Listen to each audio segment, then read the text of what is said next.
اعوذ باللہ من الشیطان الرجیم بسم اللہ الرحمن الرحیم الحمدللہ الذی ہدانا لہذا وما کننا لنہتدی لولا ان ہدانا اللہ، یعنی تمام تعریفیں اللہ رب العزت کے لیے ہیں جس نے ہمیں اس کی راہ دکھائی، اور اگر اللہ ہمیں اس کی راہ نہ دکھاتا تو ہم کچھ بھی کر نہ پاتے۔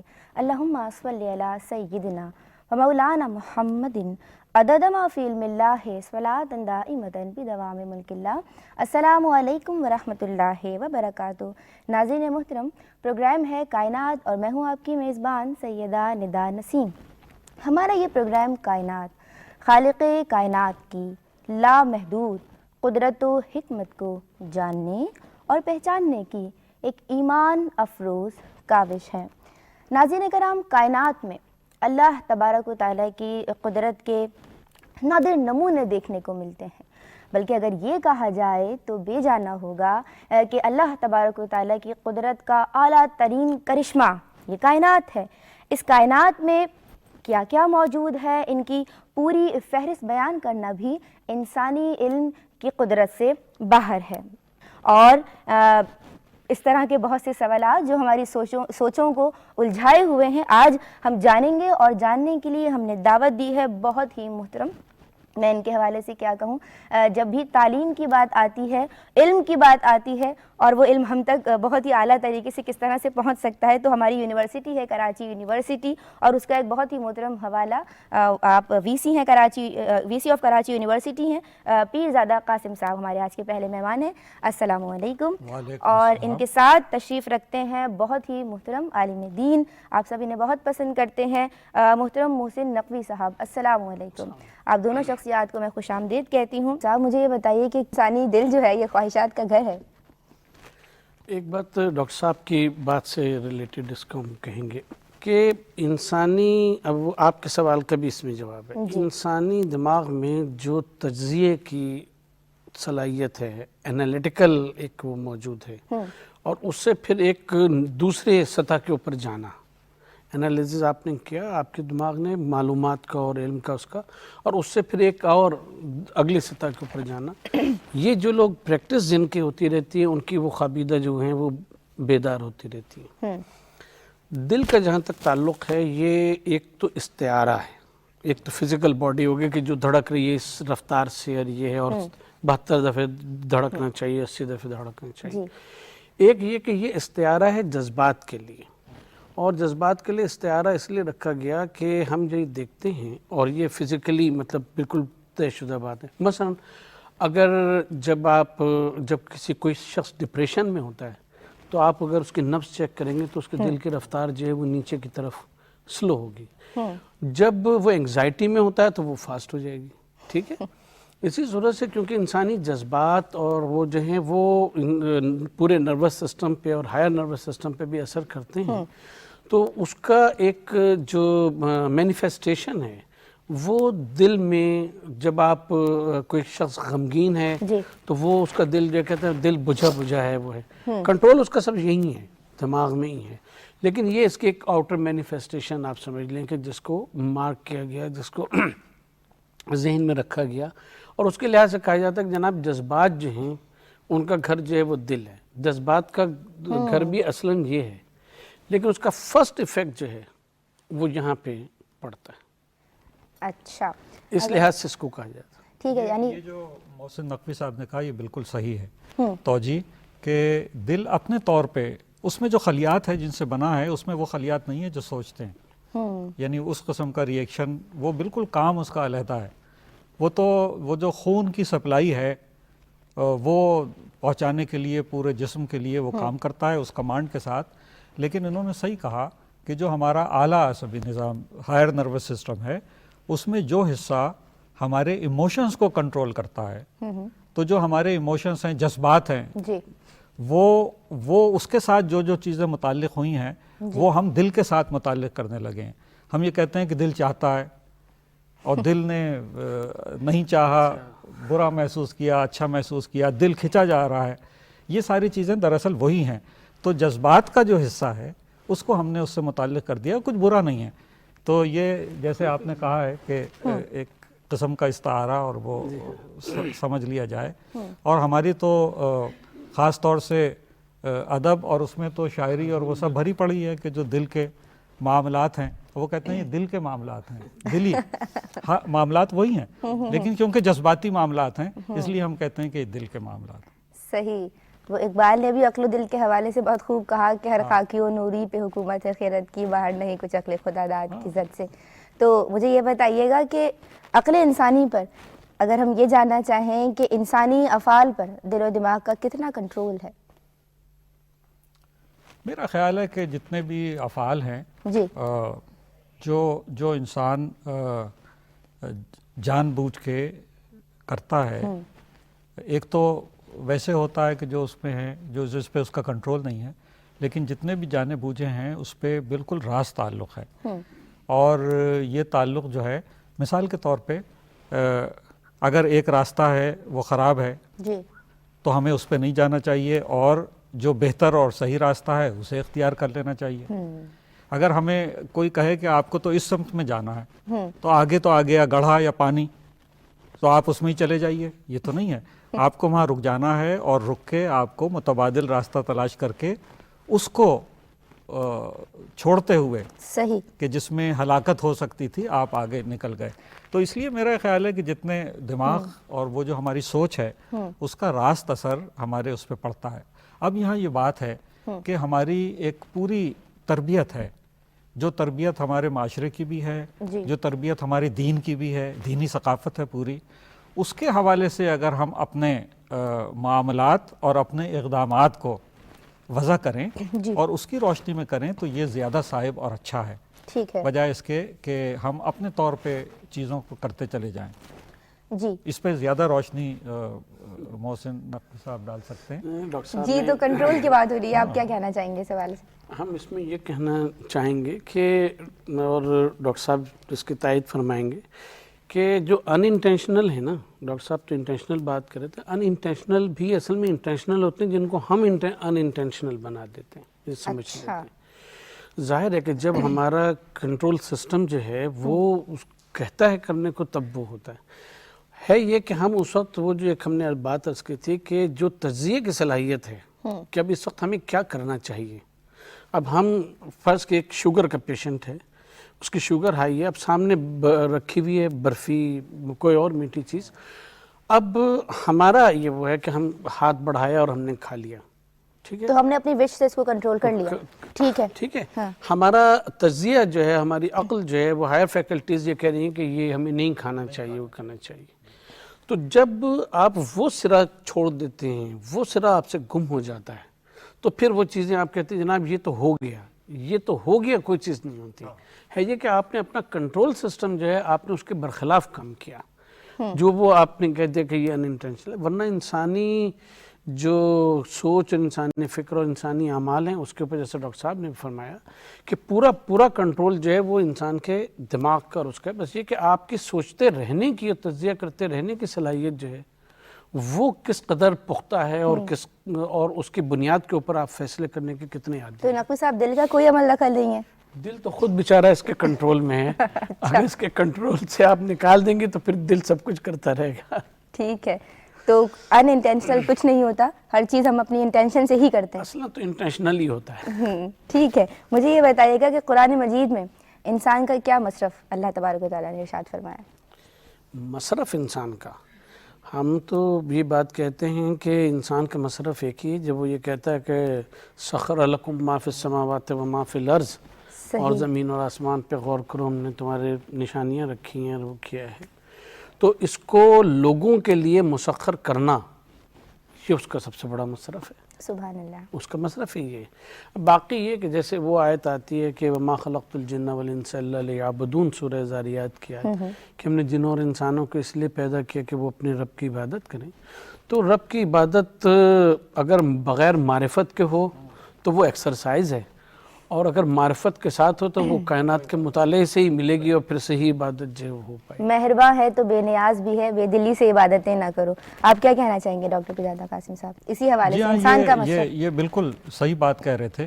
انسان میں جو قوت ہے جو رکھ دی گئی ہے، اس کا بہترین صرف یہ ہے کہ جو وہی سفر جو نامعلوم سے معلوم کی طرف لے جاتا ہے، تو اس میں کائناتیں ہیں، اس کی تسخیر ہے اور انسانیت ہے. آپ علامہ اقبال کو پڑھیے تو انہوں نے تو اس میں بھی انسان کی اس کو نکال لیا جب وہ یہ کہتے ہیں کہ سبق ملا ہے یہ معراج مصطفیٰ سے ہمیں کہ عالم بشریت کی زد میں ہے گردوں. تو دیکھیں بشر جو ہے وہ کہاں کہاں جا رہا ہے، پوری کائنات گردوں جو ہے نا وہ آپ اس میں دیکھیے کہ سارے آپ کے میزائل بھی اڑتے ہیں، آپ میں وہ تحقیق کرنے والے سیارے بھی جاتے ہیں، وہ سب یہ بشریت جو ہے یہ اس کا پوٹینشیل ہے جو اللہ تعالیٰ نے رکھا ہے. تو میرا خیال ہے بنیادی بات تو یہی ہے کہ آپ تسخیر کریں کائناتوں کی، اور دوسرا میرا خیال ہے اس کے کام میں یہ ہے، اور میرا خیال ہے کہ یہ ہم پہ بالکل کہ جس نے ہمیں بنایا ہے، جس نے ہم میں یہ ساری صلاحیتیں رکھ دی ہیں، جو ہمیں ہر چیز مہیا کرتا ہے ہمارے لیے، اور اس کے جواب میں تو وہ بہت چھوٹی سی بات کہتا ہے کہ کیا تم اس کے شکر گزار بندے نہیں بنو گے، اور ہم اسی میں کوتاہی کرنے لگتے ہیں. بھلا بتائیے آپ کہ اتنی ساری چیزوں کے، صلاحیتوں کے، نعمتوں کے ساتھ، اور چھوٹی سی بات ہے اور وہ بالکل ٹھیک کہتا ہے کہ صاحب ہمیں شکر گزاری سے، تو ایک تو شکر گزاری ہے، اب وہ عبادات کی شکل میں ہو یا اور دیگر ذمہ داریوں کی وہ، اور پھر تسخیر کائنات اور فلاح انسانی. ایک جملہ یہاں پہ ہم اور عرض کرنا چاہیں گے ڈاکٹر صاحب کی بات کو آگے بڑھاتے ہوئے. ہم آج کل یہ دیکھ رہے ہیں کہ لوگ جو ہیں وہ ستاروں کی چالوں میں اس میں زیادہ گرفتار ہیں. قرآن مجید اسی معراج کے حوالے سے کیا کہتا ہے، وَالنَّجْمِ اِذَا ہَوَا، ستارہ جب کہ وہ جھکا. اگر انسان اپنے اوج کمال پہ پہنچ جائے تو ستارے اس کے لیے جھکتے ہیں. یہ الٹی بات ہو گئی کہ انسان جو ہے وہ ستاروں کے لیے اور اس کے لیے، اس کی گردشوں کے لیے جھکنے لگے. تو اس سے زیادہ پستی انسانیت کی اور کوئی نہیں ہو سکتی. کیا بات ہے. انسان اپنے روشن مستقبل کے لیے کیا کر سکتا ہے؟ انسان اپنے روشن مستقبل کے لیے کیا کر سکتا ہے؟ علم اور صرف علم. یہی ایک راہ ہے کہ جو انسان کو اپنی ذاتی اس میں زندگی میں بھی اوج کمال پہ پہنچاتی ہے، اور کائنات میں اس کا مقصد بھی پورا کرتی ہے. اور کسی بھی شے کا کہ کمال یہ ہے کہ وہ جس مقصد کے لیے خلق کی گئی ہے اس مقصد میں وہ پوری طرح سے کامیاب ہو جائے. یہ تو بات بالکل صحیح ہے.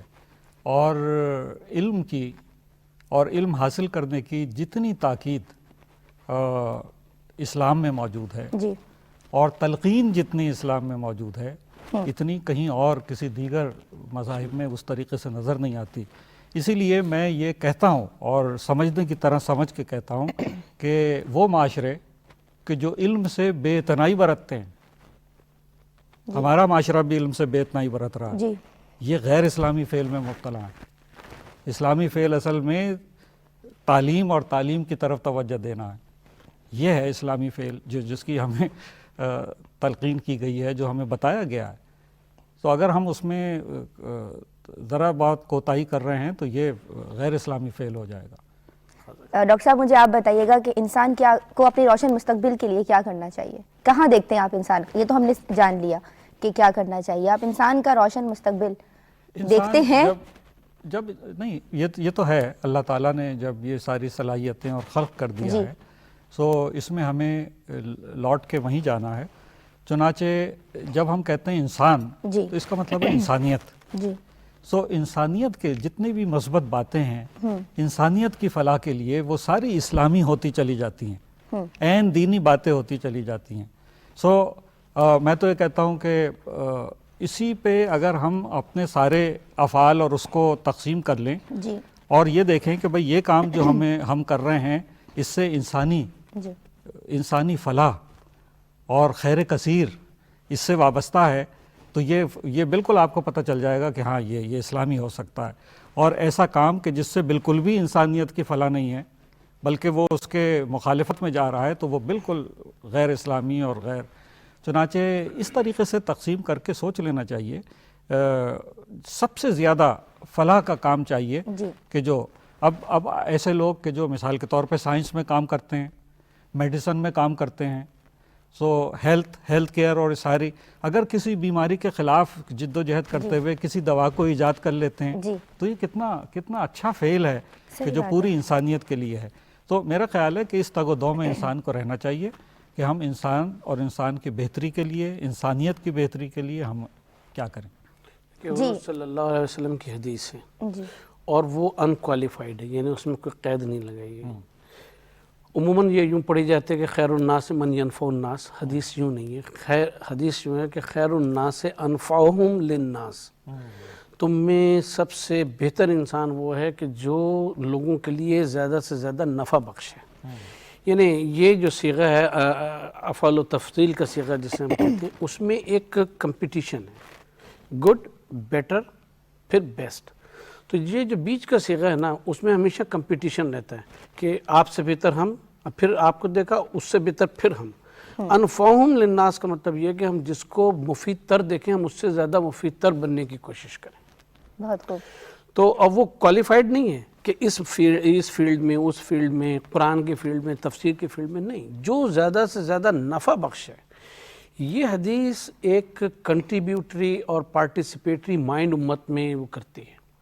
اب ہم ڈاکٹر صاحب کی بات کو آگے بڑھاتے ہیں. ہم آپ سے یہ کہیں گے کہ اس وقت اگر امت مسلمہ انالائز کرے گزشتہ 500 سال میں امت مسلمہ نے کیا پارٹیسپیٹ کیا ہے دنیا کی ترقی میں اور کیا کنٹریبیوٹ کیا ہے، تو اصل میں تو اللہ تعالیٰ کو نے جب بھیجا انسان کو، جیسے ہم نے پہلے عرض کیا کہ قرآن کہتا ہے کہ ہم نے تو تسخیر کائنات کے لیے بھیجا.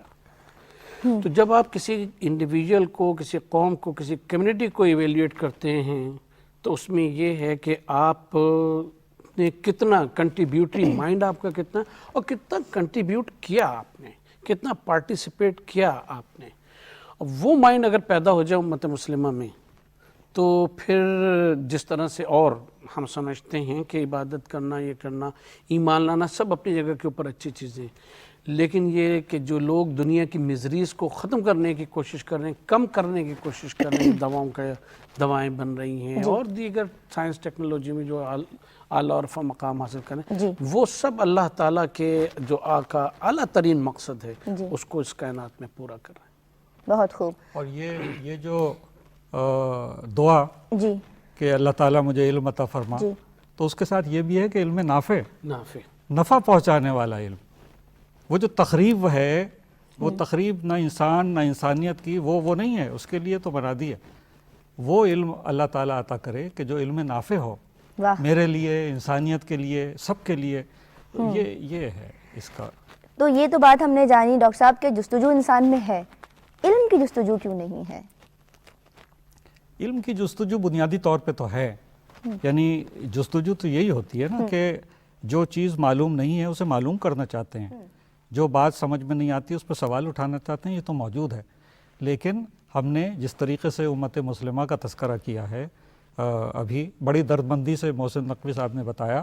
دیکھیے میں ذرا سا مختصراً جو اسلامی تاریخ چلی آ رہی ہے اس وقت، اس میں ہمارے پاس کیا کیا چیزیں تھیں جو اب نہیں رہیں یا معدوم ہوتی نظر آتی ہیں. ہمارا معاشرہ جو ہے وہ کلی طور پہ ترقی کر رہا تھا، اس میں جتنے کمپوننٹس تھے وہ ساتھ ساتھ چلتے تھے. علم، اب علم میں تو آپ دیکھ ہی لیجئے کہ صاحب علم کے لیے تو ہم جزیے میں کتابیں لے لیا کرتے تھے، ہم قیدیوں کو رہا کر دیا کرتے تھے کہ اگر وہ ہمارے لوگوں کو خواندہ بنا دیں، اور ہم نے یہ بھی کہا کہ جتنی صعوبتیں ہوں وہ اٹھاؤ اور چین تک چلے جاؤ اگر علم حاصل کرنا ہو. یہ ساری تو ایک تو علم سے جو پیش رفت ہونی چاہیے تھی ایک زمانے میں، ہمارے پاس انسان یعنی مسلم ریاستیں پھیلتی چلی جا رہی تھیں، بڑھتی چلی جا رہی تھیں، اور اس کے ساتھ ساتھ علم کی ترویج بھی ہو رہی تھی. جہاں جہاں جاتے تھے نئے علم، کتابیں، اور وہ سارے ہمارے پاس سائنسداں بھی تھے، ہمارے پاس فلسفی بھی تھے، ہمارے پاس دینی ثقافت کے لوگ بھی تھے. یہ سب تھے موجود، مگر شاید ہم نے اس پیش رفت کو نظر انداز کرتے ہوئے اپنی پوری صلاحیتیں مرکوز کر دی جہاں گیری اور جہاں بانی پہ، کہ یہ بھی ہے اور یہ بھی ہے، بس جہاں گیری اور جہاں بانی. مگر اس کے پیچھے جو علم اور وہ سارا تھا وہ کم ہوتا چلا گیا. دوسری بات میں عرض کروں گا، شاید کسی حد تک اور بھی لوگ اس پہ سوچیں. دیکھیے جو اللہ تعالیٰ سے جو ہم نے تذکرہ کیا، ابھی ہم یہی باتیں کر رہے ہیں، جو رشتہ ہمارا یعنی ایک مسلمان کا اللہ کی ذات سے یا خدا سے ہے، وہ دیگر مذاہب میں اس طریقے سے ملتا ہی نہیں. خدا تو سب کے ہیں نا، مگر جو رشتہ ہمارا ہے، جس طریقے سے ہم خدا کو خدا جانتے ہیں، اللہ کو اللہ مانتے ہیں، وہ یقین، وہ ہمارے اندر یقین اور اعتماد پیدا کرتا ہے، یہ بڑی قوت ہے. سو ہمارے اندر جو یہ اعتماد اور یقین کی قوت پیدا ہوتی ہے، اسے میں کہتا ہوں کہ یہ ہے اسپریچول گروتھ، روحانی نمو. تو جوں آپ اس رشتے کو کمزور کرتے ہیں، یقین کے اس درجوں میں نہیں رہتے، تو ہماری روحانی نمو بھی رک گئی. سو اب تعلیم بھی کم سے کم ہوتی چلی جا رہی ہے، روحانی نمو بھی رکی جا رہی ہے. سو اس حالت سے نکالنے کے لیے ان چیزوں کی طرف واپس جانا پڑے گا. بہت خوب. مجھے اسی ضمن میں ایک اور سوال آپ سے یہ کرنا ہے کہ انسان ایک عرصے سے ٹوٹ پھوٹ کا شکار ہے. آج کی اگر ہم انسان کی ڈاکٹر پیرزادہ قاسم صاحب بات کریں تو اس کو آسودگی نہیں ہے، وہ روحانی کرب میں ہی مبتلا ہے. تو مجھے یہ بتائیے گا کہ یہ جو بڑے مسائل ہیں جو ہم سب فیس کر رہے ہیں، ان کی کیا وجوہات ہیں؟ یہ مسائل ایسے ہیں نا جی کہ جو ہماری بہت چیزوں سے روگردانی کرنے سے، جیسے ابھی میں نے بات کی، ہم علم کی طرف نہیں گئے. آج کل جو سکہ رائج الوقت ہے جی وہ تو علم ہے. اگر آپ گلوبل سطح پہ جا رہے ہیں تو اگر آپ کا بھی کچھ کنٹریبیوشن ہے تبھی لوگ آپ کو اپنے برابر کھڑے ہونے دیں گے، نہیں تو مانگے تانگے کی چیزیں جو ہیں وہ آپ اپنے یہاں کرتے رہیے. ہم اب اس سطح پہ نہیں ہیں، لیکن جو معاشرے اپنے آپ کو بدلتے ہیں، اس سطح پہ لانے کی کوشش کرتے ہیں، ان کے حالات ہم بہتر ہوتے ہوئے بھی دیکھتے ہیں. چنانچہ یہ ایک سب سے بڑی بات ہے کہ ہم نے ان چیزوں کو پس پش ڈال دیا کہ جو دراصل ہمیں آج کے معاشرے میں گلوبل سطح پہ ہماری پہچان بنا سکتی ہیں. اور وہی ہے کہ آپ تعلیم کی طرف جائیں، آپ تحقیق کی طرف جائیں، جستجو کی طرف جائیں اور حصہ لیں. آپ کہنے کے لیے ہو نا کہ دیکھیے ہم بھی ہیں، ہمارا بھی ایک کنٹریبیوشن ہے جیسے پہلے تھا.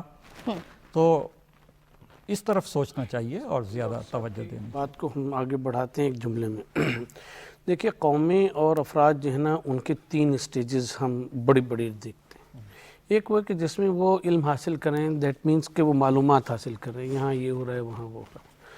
دوسرا وہ ہوتا ہے کہ جہاں وہ دوسرے علم کو پیدا کرتے ہیں، پروڈیوس کرتے ہیں اور وہ اس کو استعمال کر رہے ہوتے ہیں. جی جیسے ہمارے معاشرے میں اس وقت ہے کہ کمپیوٹر استعمال کریں، سیل فونز استعمال کریں، اس میں ڈفرینٹ گیجٹس ہیں جس کو استعمال کریں. تیسری سٹیج وہ ہوتی ہے کہ جہاں وہ علم کو پروڈیوس کر رہے ہوتے ہیں. جس قرون اولیٰ کے ڈاکٹر صاحب بات کر رہے تھے، آپ بتا رہے تھے، ہم اسلامی ہسٹری میں دیکھتے ہیں وہاں مسلمانوں کا کنٹریبیوشن تھا، وہ علم پروڈیوس کر رہے تھے اور دوسری قومیں اس کو استعمال کر رہی تھیں. ہم وہاں پہ آگے ٹک گئے کہ ہم نے کہا ترقی کا مطلب یہ کہ فلاں اسکول یا فلاں ادارہ بڑا ترقی یافتہ، وہاں ہر چیز کمپیوٹرائزڈ ہے، ہم یہ علم کو استعمال کر رہے ہیں. ترقی اس کو کہتے ہیں کہ جب آپ پروڈیوس کریں اور دوسری قومیں یا دوسرے افراد جو اس کو استعمال کریں. تو جب آپ جس سٹیج پہ اگر صرف معلومات لینے کی سٹیج پہ رک جائیں گے تو وہ سٹیج بھی نہیں آئے گی کہ جہاں دوسروں کے علم کو آپ استعمال کریں. جی اور اگر اس پہ رک جائیں گے تو پھر وہ سٹیج نہیں آئے گی. یہ تو ایک تسلسل سے عمل ہے ایک کہ آپ کرتے چلے جائیں. اور جو پہلے ہم نے عرض کیا تھا، ڈاکٹر صاحب نے بھی اس کو آگے بڑھایا کہ آپ کا پارٹیسپیشن اور کنٹریبیوشن ٹورڈز کائنات جو ہے اور لوگوں کے وہ کیا ہے، تاکہ آپ اپنے کو ایزرٹ کر سکیں، بتا سکیں ہاں ہم بھی ہیں، اور اس میں پھر کہنے کی ضرورت نہیں ہوتی. بہت خوب. میرے پاس الفاظ نہیں ہیں. آپ دونوں شخصیات نے حضرت انسان سے متعلق جتنے بھی سوالات ہماری سوچوں کو الجھائے ہوئے تھے ان کے بہت ہی مدلل اور بہت ہی بھرپور جوابات دیے ہیں. میں بہت مشکور و ممنون ہوں آپ دونوں شخصیات کی.